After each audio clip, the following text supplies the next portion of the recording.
இந்த சோஷியல் மீடியாவில் வந்து நிறையா வந்து சொல்கிற ஒரு விஷயம் இல்லையா, இவ்வளோ கார்டியோ பண்ணுறதுக்கு நீங்கள் இப்போ செக்ஷுவல் இன்டர்கோர்ஸில் இருந்தாலே போதும், ஸோ இம்மீடியட்டாக உங்களால் வெயிட் லாஸ் பண்ண முடியும் அப்படின்னு.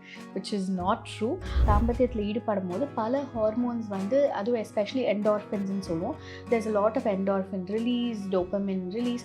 ஸோ அப்படி இருக்கும்போது நல்ல தூக்கம் வரதுக்கான வாய்ப்புகள் இருக்குது, ஸ்ட்ரெஸ் ரிலீவ் ஆகிறதுக்கான வாய்ப்புகள் இருக்குது. நான் முன்னாடியே சொன்ன மாதிரி நிறைய திரவங்கள் செக்ரீட் ஆகிறதுனால சில கேன்சர்ஸ் வந்து ப்ரிவென்ட் பண்ணுறதுக்கான வாய்ப்புகள் இருக்குது. ஸோ எல்லா எக்ஸசைஸுமே பண்ணலாம். ஏன்னா சில நேரங்களில் பார்த்தா அதையும் ரெஸ்ட்ரிக்ட் பண்ணுவாங்க, நிறைய நகராதீங்க, இப்போ தான் கல்யாணம் ஆச்சு, ஸோ நீங்கள் கரெக்டாக தாம்பத்தியத்தில் ஈடுபடுறீங்க, உடனே குழந்தை வேணும், ஸோ அதனால் ஃபுல்லாக ரெஸ்ட்டில் தான் இருக்கணும், இது பண்ணக்கூடாது, வெயிட் தூக்கி எக்ஸசைஸ் பண்ணக்கூடாது, வெளியில் வேலைக்கு போகும்போது ட்ராவல் பண்ணக்கூடாது, இந்த மாதிரி பல ரெஸ்ட்ரிக்ஷன்ஸ் இருக்கும்.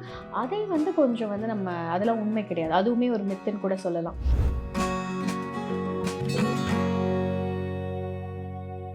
நிறைய செக்ஸ் பண்ணுறதுனால வெயிட் கெயின் ஆகும், இல்லை வெயிட் லூஸ் ஆகும். அது ஆண்களாக இருந்தாலும் சரி, பெண்களாக இருந்தாலும் சரி நடக்குது அப்படிங்கிறாங்க.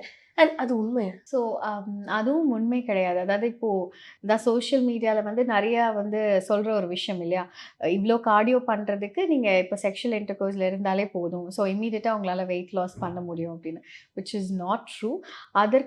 இதற்கும் சம்மந்தமே கிடையாது. பட் ஆஃப்கோர்ஸ் லைக் ஒரு எஃபர்ட் இருக்குது, ஒரு அளவுக்கு உங்களோட ஹார்ட் ரேட் இன்க்ரீஸ் ஆகும், ஒரு அளவுக்கு வந்து உங்களுக்கு ஒரு கார்டியோ பண்ணதுக்கு சமமாகும். பட் ஒரு 10 மினிட்ஸ், இட்ஸ் ஜஸ்ட் நீங்கள் ஒரு 10 மினிட்ஸ்க்கு எவ்வளோ தூரம் ஒரு எஃபர்ட் எடுப்பீங்களோ அவ்வளோதான் வந்து அதில் வெயிட் லாஸ்லாம் இருக்காது, ஒரு கேலரி லாஸ் இருக்கும். ஏன்னா எந்த ஒரு செயலாக இருந்தாலும் நம்ம ரொம்ப ஸ்ட்ரெயின் பண்ணி படித்தால் கூட அந்த நேரங்களிலும் கேலரி யூஸ் ஆக தான் செய்யும் நம்ம மைண்டில், நம்ம பிரெயின் செல்ஸ்லையும். ஸோ அந்த மாதிரி ஒரு கேலரி டெஃபிசிட் ஆகுமே தவிர அதை நம்ம வந்து ஒரு எக்ஸசைஸ்க்கோ இல்லை வெயிட் லாஸ்க்கோலாம் கம்பேர் பண்ணவே முடியாது. அந்த அளவுக்கு எஃபர்ட் அதில் கிடையாது. ஸோ வெயிட் கெயினும் அந்த மாதிரி செக்ஷுவல் இன்டர்கோர்ஸ்க்கும் வெயிட் கெயினுக்கும் எந்த விதமான சம்மந்தமும் கிடையாது. ஒரு சில சதவீதம், அதாவது ஒரு சில கேலரிஸ் வந்து ஒரு லாஸ் ஆகுறது தான் வந்து நார்மல். அதுக்கும் ஒரு ஓகே மேபி 10 மினிட்ஸ் நீங்கள் கார்டியோ பண்ணுறதுக்கு சமம்னு நம்ம வேணால் சொல்லலாமே தவிர வேறு எந்த பெரிய ஒரு வெயிட் லாஸ், வெயிட் கெயின் எதுவுமே கிடையாது செக்ஷுவல் இன்டர்கோர்ஸ் பொறுத்த வரைக்கும். அண்ட் அதே மாதிரி செக்ஸ் பண்ணும்போது வந்து மூட் ஸ்விங்ஸ் இதெல்லாம் கண்ட்ரோல் ஆகும், அண்ட் உங்களோட ஸ்ட்ரெஸ் எல்லாம் கண்ட்ரோல் ஆகும் அப்படிங்கிறாங்க. அது உண்மையா? கண்டிப்பாக. ஒரு தாம்பத்தியத்தில் ஈடுபடும் போது பல ஹார்மோன்ஸ் வந்து, அதுவும் எஸ்பெஷலி என்டார்ஃபின்ஸ்ன்னு சொல்லுவோம், there's a lot of endorphin release, dopamine release. So அப்படி இருக்கும்போது நல்ல தூக்கம் வரதுக்கான வாய்ப்புகள் இருக்குது, ஸ்ட்ரெஸ் ரிலீவ் ஆகிறதுக்கான வாய்ப்புகள் இருக்குது. நான் முன்னாடியே சொன்ன மாதிரி நிறைய திரவங்கள் செக்ரீட் ஆகிறதுனால சில கேன்சர்ஸை வந்து ப்ரிவென்ட் பண்ணுறதுக்கான வாய்ப்புகள் இருக்குது. ஸோ இந்த மாதிரி நிறைய பெனிஃபிட்ஸ் இருக்குது ஒரு தாம்பத்தியத்தில் ஈடுபடுறதுனால. பெரிதான காம்ப்ளிகேஷன்ஸோ இல்லை பின்விளைவுகளோ கிடையாது. அண்ட் இன்னொரு விஷயம், ஏன்னா இப்போ ரீசெண்டாக இருக்கிற விஷயம், இந்த கல்யாணம் ஆனோடனே வெயிட் போடுறதுக்கு காரணம் செக்ஸ். அது ரொம்பவே சொல்கிறாங்க. அது இதுக்கு இப்போ ரீசெண்டாக இருக்கிற நிறையா பெண்கள் நான் பார்க்க சொல்கிறாங்க, கல்யாணத்துக்கு அப்புறம் இந்த பொண்ணு வெயிட் போட்டா, ஸோ அதுக்கு வேறு ஏதோ காரணம் இருக்குது, அது என்ன அப்படிங்கிறது யோசிக்கிறாங்க. ஸோ இது எனக்கு தெரிஞ்ச வரைக்கும் என்கிட்ட சொல்கிறது வந்து, கல்யாணம் ஆனதுக்கப்புறம் வெயிட் போடுறாங்க அப்படின்றது ஒரு குற்றச்சாட்டாகவோ இல்லை வந்து ஒரு பிரச்சனையாகவோ வந்து சொல்லுவாங்க. ஆனால் அதற்கு காரணம் பல விருந்துகள் இல்லையா, இந்த விருந்து அந்த விருந்து எல்லா விருந்தும் போனலாம் கூட டாக்டர் அப்படி சொல்கிறாங்க டாக்டர் நிறையா பேர். ஸோ இந்த உண்மை வந்து இந்த விருந்துகள் தான். பல விருந்துகளுக்கு அப்புறம் வந்து வெயிட் கெயின் ஆகாமல் இருக்கிறது எப்படி? அது மட்டும் இல்லாமல் இப்போது அவங்க மாமியார் வீட்டுக்கு போகும்பொழுது ஆட்டோமேட்டிக்காக வந்து அங்கே சில வேலைகள் கம்மியாகலாம், சில நேரங்கள் ஐ டோன்ட் நோ பட் கம்மியாகலாம். ஸோ அந்த ஒரு ஃபர்ஸ்ட் ஒரு 6 மந்த்ஸில் வந்து பெண்களாக இருக்கட்டும் ஆண்களாக இருக்கட்டும் கொஞ்சம் வெயிட் கெயின் ஆகிறது வழக்கம் தான். ஆனால் அதற்கும் தாம்பத்தியத்திற்கும் எந்த சம்மந்தமும் இல்லை. நம்ம டிஸ்கஸ் பண்ண மாதிரி there is no relation between that.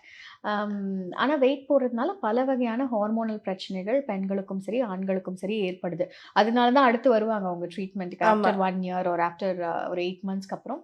So இந்த வெயிட் கெயின், அதாவது கல்யாணம் ஆன பிறகு ஓகே இந்த விருந்துகள் ஓகே, பட் அட்லீஸ்ட் எக்ஸசைஸ் 1 மணி நேரம் வந்து எவ்ரிடே உடற்பயிற்சி, எந்த வகையான உடற்பயிற்சியாக இருந்தாலும் ஓகே, ஒரு ஜாகிங்காக இருக்கலாம், பிரிஸ்க் வாக்கிங்காக இருக்கலாம், இல்லை ரன்னிங்காக இருக்கலாம், இல்லை even high intensity exercises, moderate intensity எக்ஸசைசஸாக இருக்கலாம், எல்லா எக்ஸசைஸுமே பண்ணலாம். ஏன்னா சில நேரங்களில் பார்த்தா அதையும் ரெஸ்ட்ரிக்ட் பண்ணுவாங்க, நிறைய நகராதீங்க, இப்போ தான் கல்யாணம் ஆச்சு, ஸோ நீங்கள் கரெக்டாக தாம்பத்தியத்தில் ஈடுபடுறீங்க, உடனே குழந்தை வேணும், ஸோ அதனால் ஃபுல்லாக ரெஸ்ட்டில் தான் இருக்கணும், இது பண்ணக்கூடாது, வெயிட் தூக்கி எக்ஸசைஸ் பண்ணக்கூடாது, வெளியில் வேலைக்கு போகும்போது ட்ராவல் பண்ணக்கூடாது. இந்த மாதிரி பல ரெஸ்ட்ரிக்ஷன்ஸ் இருக்கும். அதை வந்து கொஞ்சம் வந்து நம்ம அதெல்லாம் உண்மை கிடையாது. அதுவுமே ஒரு மித்துன்னு கூட சொல்லலாம். ஸோ கண்டிப்பாக பெண்கள் நார்மலான எக்ஸர்சைஸஸ் எல்லாமே பண்ணலாம். ஈவன் ஹை இன்டென்சிட்டி எக்ஸர்சைஸஸ் கூட நீங்க குழந்தைக்கு பிளான் பண்ணும் பொழுதே பண்ணலாம். அதனால ஒரு குழந்தை கலைஞ்சிரும், இல்ல ஒரு கரு நிக்காது அப்படின்றதெல்லாம் ரொம்ப ரொம்ப தவறான கருத்து. உங்க பாடியில வந்து கரெக்ட்டான ஹார்மோன் சுழற்சி இருக்கணும் அப்படின்னா, நீங்க உங்களோட ஹைட்க்கு ஏத்த வெயிட், உங்களோட பிஎம்ஐ பாடி மாஸ் இண்டெக்ஸ் கரெக்ட்டா இருக்கணும். அது வந்து கல்யாணம் ஆன பிறகும் முன்பதாகும். எப்போவாக இருந்தாலும் அது அதே மாதிரி தான் இருக்கணும். அத மெயின்டெயின் பண்றது உங்களோட அம் இட்ஸ் யுவர் ரெஸ்பான்சிபிலிட்டி. ஸோ அப்படி இருக்கும்பொழுது எவ்வளோ நீங்க சாப்பிடுறீங்களோ அதற்கேற்ற மாரியான எக்ஸர்சைஸஸ பிளான் பண்ணி பண்ணும்பொழுது ஹார்மோன்ஸுமே ரொம்ப ஸ்டேபிளா இருக்கும். ஹார்மோன்ஸ் கரெக்ட்டா நார்மலாக இருந்தால் கருமுட்டையோட குவாலிட்டி, கருமுட்டையோட வளர்ச்சி, கருமுட்டையோட ரிலீஸுமே ரொம்ப ஆரோக்கியமாக இருக்கும். அப்போ கன்சீவ் ஆறதுக்கான வாய்ப்புகளுமே அதிகரிக்குது. ஆண்களுக்கும் அப்படிதான். கரெக்ட்டான டயட், கரெக்ட்டான உடற்பயிற்சி மேற்கொள்ளும் பொழுது, அவர்களுக்கும் விந்தோட புரொடக்ஷனா இருக்கட்டும், விந்தோட எண்ணிக்கையா இருக்கட்டும், விந்தோட நீந்திர தன்மையா இருக்கட்டும், இல்ல விந்தோட உருவமைப்பா இருக்கட்டும், எல்லாமே வந்து ஆரோக்கியமா இருக்கும். ஸோ அவர்களுக்கும் கன்சீவ் ஆறதுக்கான வாய்ப்புகள் அதிகம். Don't forget to subscribe Miss Wow Tamila. Subscribe பண்ணுங்க, எல்லா வீடியோஸும் லைக் பண்ணுங்க, உங்களுடைய கமெண்ட்டை கமெண்ட் செக்ஷன்ல ஷேர் பண்ணுங்க. Thank you so much.